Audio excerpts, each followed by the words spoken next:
Step into one of those mega super jumbo centers and try and find a friend. Or just somebody you know. Not easy, is it? Especially when there's a mile between the milk and the apples. But then there's the folks who work at your locally owned IGA. They're your hometown friends and neighbors. Hi, and welcome to Jack's Store Stories. Now, I'm Jack, and I own and operate the IGA here in Bataville, Kentucky. We have a 19,000 square foot store. We share this small market with a Save-A-Lot and two other dollar stores. We're in a poor market with the average household income just above $18,000 a year. And our market population is only 7,500 people. Now, we've been labeled the poorest white community in America by Guardian News. We, as many other small one-store independent, had a shrinking customer base, an increasing competition from our dollar stores and our Save-A-Lot, and a never-ending increasing cost to move groceries. Now, the average small independent grocer has built their business on the perimeters of their store in the past: meat, produce, and their deli. These departments, with added service, has been what we have depended on to keep our business. Our new store format changed this by going to an everyday low price in the center store: dry groceries, dairy, and frozen. We reduced our cost to move groceries, mainly labor. We improved our price image with our everyday low price. We added discounted gas. Now we're growing sales again and making money in our poor competitive market. Now, our vision for our new store format was to give our customers a value on groceries with a everyday low price, have fresh meat, produce, and frozen, a in-store tobacco barn, and a 40 cents a gallon discounted gas and grocery purchase. Our hope was to gain a distinct advantage from the dollar stores and our Save-A-Lot. Now, our new store reformat shares our customers with our well-deserving competitors. We've accepted our place in our market share at 35% of the market share. Now, accepting our competitors has allowed us to expand on our strengths, grow net profit, and become much more profitable. Now, it has been easier to double our net profit than double our volume.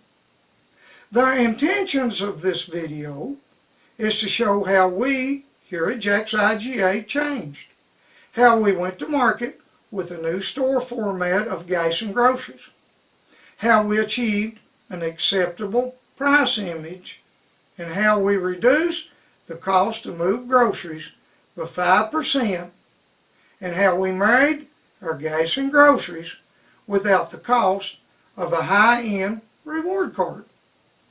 I believe we, the small independent grocer, have to change. We have to improve our value and regain a positive price image in our market. Now, why would our customer base pass us by other than price to shop at a dollar store or a Save-A-Lot? Let's take a tour of my store to see what we done to change and how we done it. Store accountability is where I started in changing my store. Without a good set of books, you simply are not going to get the results. Now, that's an increase in profit that you want in your store. Accountability, shrink, and store security are closely connected. These three things are at least 2% to 4% of your profit, and possibly the single biggest reason for a store failure. Now, here's a short overview of accounting, shrink, and store security. First, we're on a cash basis for all of our vendors. We are 7 days on our warehouse. We post warehouse purchases on Friday, do payroll, and we get an instant P&L for our store. We control DSD vendors by making them accountable for profit out the front register. We have one bread, one milk, one chip, and one major soft drink vendor. We track purchases and sales weekly, monthly, quarterly, and make the vendors accountable for profit of their sales or they'll lose their space. Now we do daily store deposits and do weekly, monthly, quarterly deposits to front-end sales to date to secure all money to the bank. Then we use QuickBooks to track purchases, expenses, and payroll. We have a 48 camera store security system that tracks all of our cash registers and all aisles with front and back angles to them aisles. We have cameras to watch the parking lot and the back rooms. Accounting, shrink, and security is a video addressed in my next video, Accounting and Shrink. Go to YouTube, Jack Store Stories, and Accounting and Shrink. Here is an Excel sheet that reconciles our front-end sales to bank deposits to our QuickBooks. This simple Excel sheet shows our sales and the money in the bank. Our Excel sheet, sales, and deposit numbers are the numbers we match to make sure all daily sales gets to the bank. We use this Excel sheet to balance weekly, monthly, and quarterly. This confirms our money is being deposited. For most businesses, a weak part of their store is the loss of money from the back room safe to the bank. Our QuickBooks tracks all sales, cost of goods, labor, and expenses. Here are some examples. Here's a 90-day P&L for total store sales. Our in-store accounting has helped us reduce costs to move groceries and increase profit. A key point here is the bank deposit is the number we use for total store sales, not the front-end cash register number of sales. Here's a sheet for DSD vendors. DSD vendors do 20% of total store sales. They hit their profit expectations consistently. We track store labor by hourly sales per hour. Here is a total store sales broken down, grocery, dairy, and frozen. They do 45 to 50% of total sales. Groceries, 18 to 20% profit. Dairy and frozen, 25% or more. Labor productivity is $240 to $260 per man hour to do groceries, dairy, and frozen. Now here's meat, produce, and deli. These three departments do 20% of total store sales, but they do 28 to 30% of total store profit. Meat and produce does $120 to $140 sales per man hour, and the deli does $50 to $60 sales per man hour. Start changing your store with a good set of books that puts you in control of where your money is coming from and how you're spending your money. Meat, produce, and deli are 20 to 22% of our total store sales, but they do 28 to 30% of our total store profit. Now our new store format changed our service, our selection, and reduced our store labor hours in meat, produce, and deli. We cut 200 labor hours a week out of these three departments and retained all of the meat and produce sales. Deli lost $3,500 a week in sales.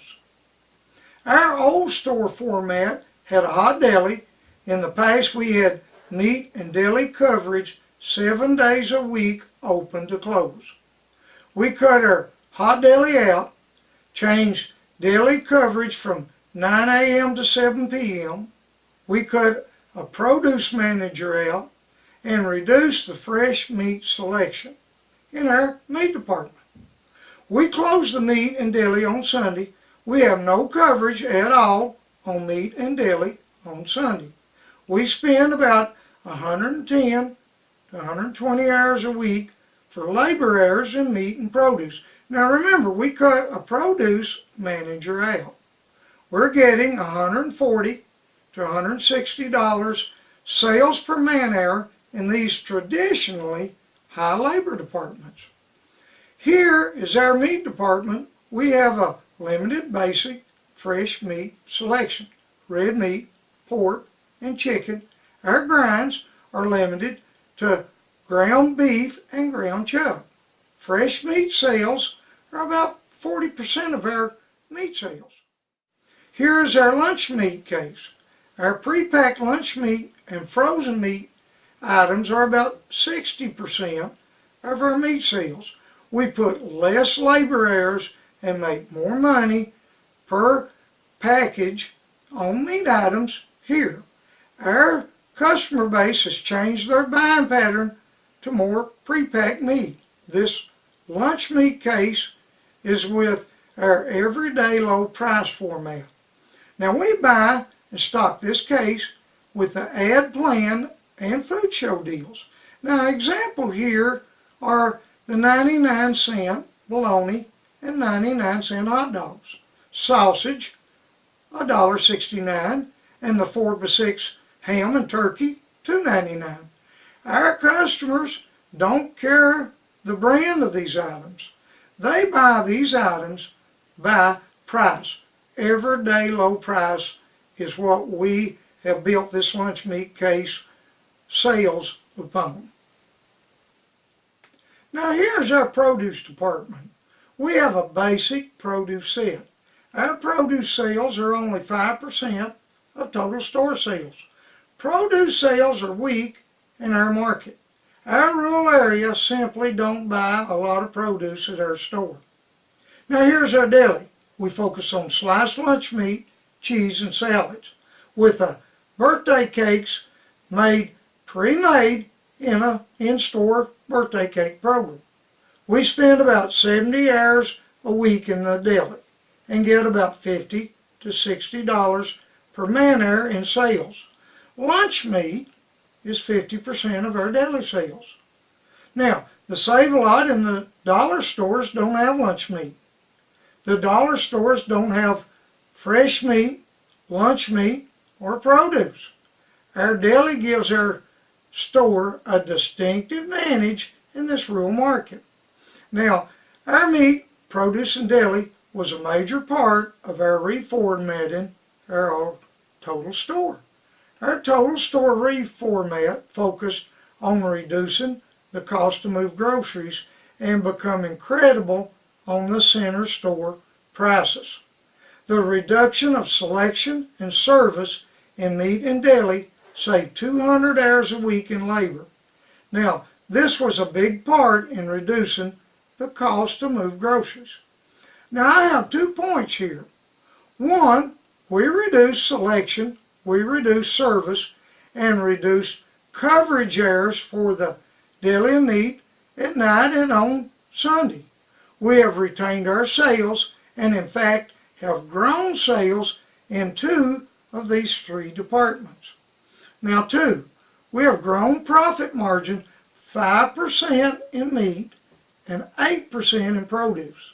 The deli sales are down, but we've retained a 40% profit margin in the deli with a big savings in labor. Our customer base has accepted these changes. We, the independent grocer, must balance our product selection and service to our store's core customers, with profit our priority. We did this without losing our volume. You can do this. Now, hope is not a valid business strategy for any of us. Here in Center Store, our customer base simply seen our old price structure as a high price image in our market. We realized to stop our decline in volume, we needed to become credible price-wise in Center Store. Now, we reduced the cost to move groceries, and at the same time we went to an everyday low price on our groceries, dairy, and frozen.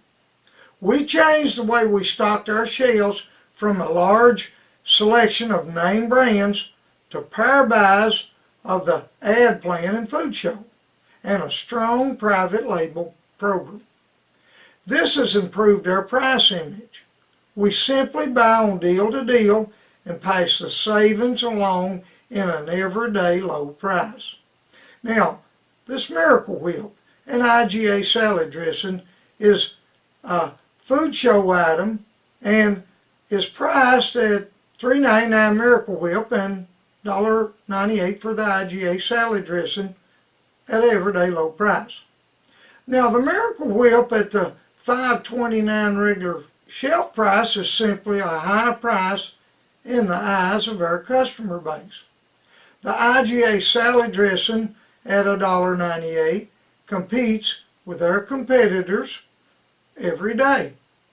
This ketchup section is priced at an everyday low of IGA ketchup at 79 cents and Hunt's at 5 for $5. Now, the Save-A-Lot in dollar stores with the 79 to 99 retail on ketchup, or our regular shelf price would have been $1.29. We do this same thing on 200 to 300 items.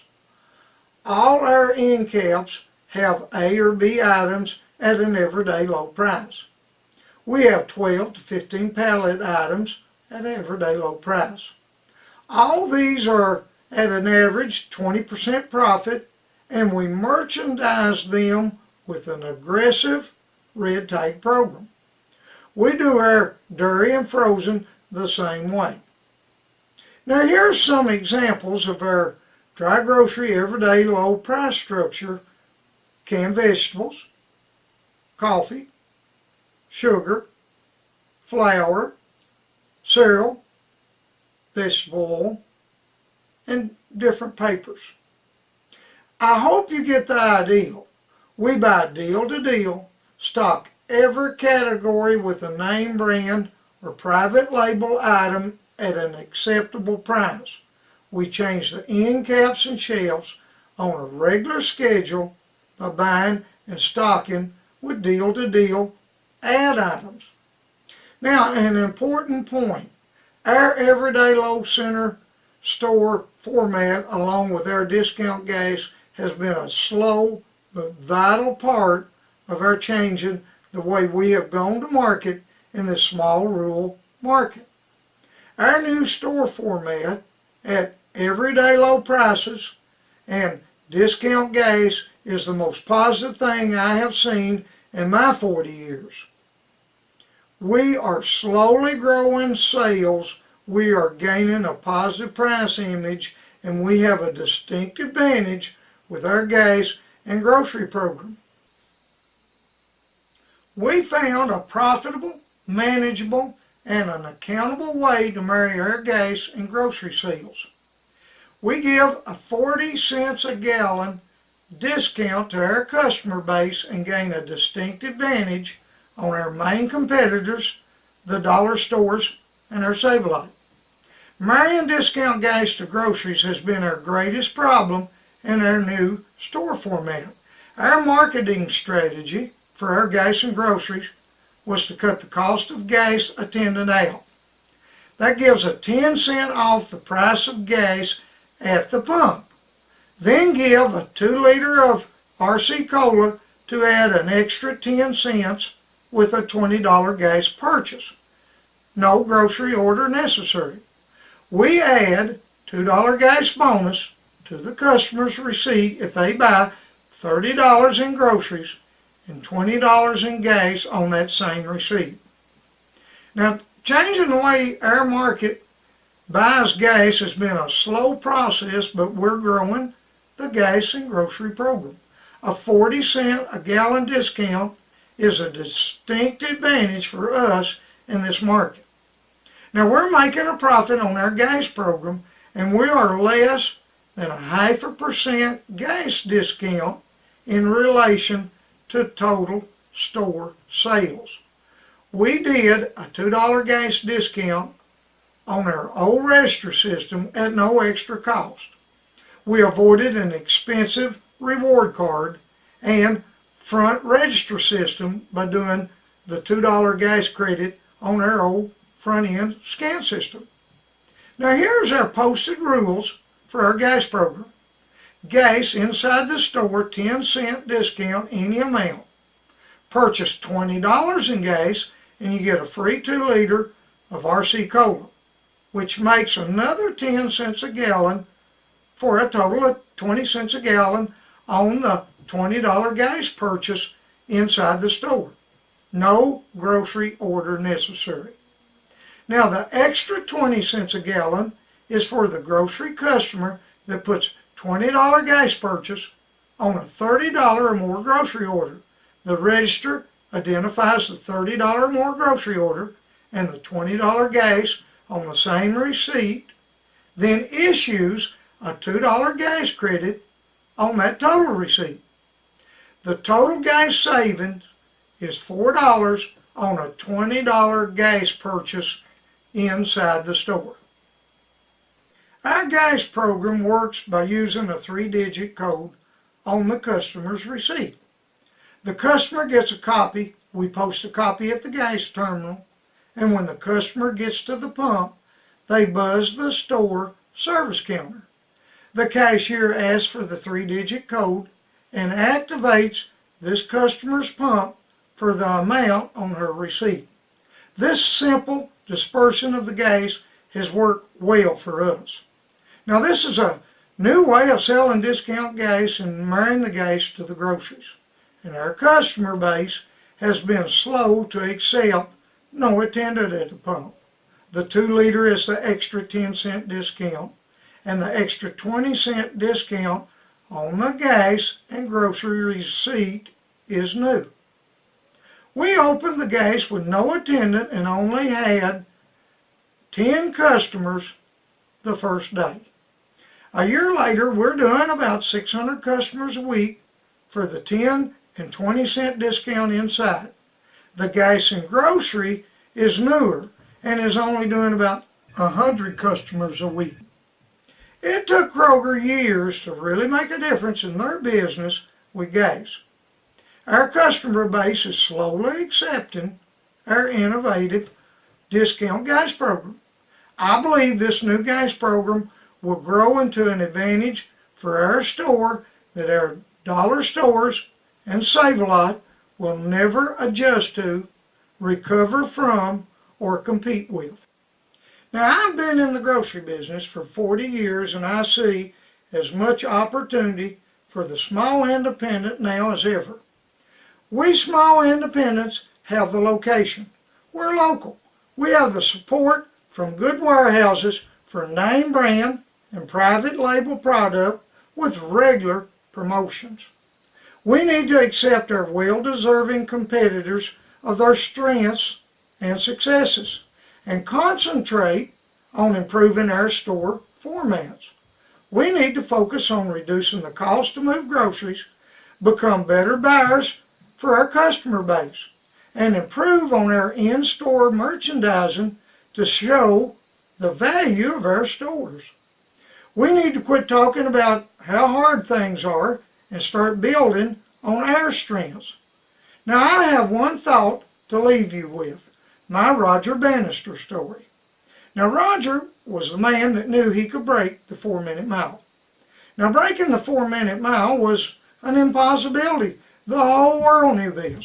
Man had tried 1,000 years and everyone simply knew the 4-minute mile couldn't be broken. Now Roger Bannister broke the 4-minute mile because he knew he could do this. Now here's my point of my Roger Bannister story. In the next year, 22 men broke the 4-minute mile. The small independent grocer has a good game left in today's grocery market. You simply need to think positive, focus on your strengths, become a better buyer and merchandiser, make profit your priority, raise a few prices. Now, making money is not a bad thing. You deserve a fair and honest profit. Now, I'm sure we're doing a lot of different things here at our store that is not normal. Our vision and strategy for our store's future was to fit between our main competitors, the Save-A-Lot and the $2 stores, by giving our customer base a true value and making a fair profit at the same time.